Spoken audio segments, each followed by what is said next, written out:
তোর মনটাকে আমি টুকরো টুকরো করে ফেলবো। আমার ভেতরে কোনো কিছুই তুমি খুঁজে পাবে না বাবা, কারণ আমার সমস্ত কিছু শিমুলের কাছে। কিরে থামলি কেন বাছা?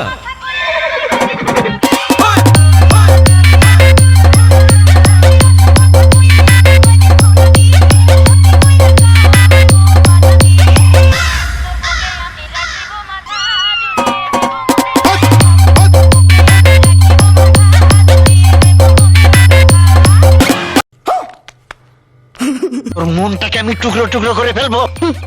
আমার ভেতরে কোনো কিছুই তুমি খুঁজে পাবে না বাবা, কারণ আমার সমস্ত কিছু শিমুলের কাছে। কিরে থামলি কেন বাছা?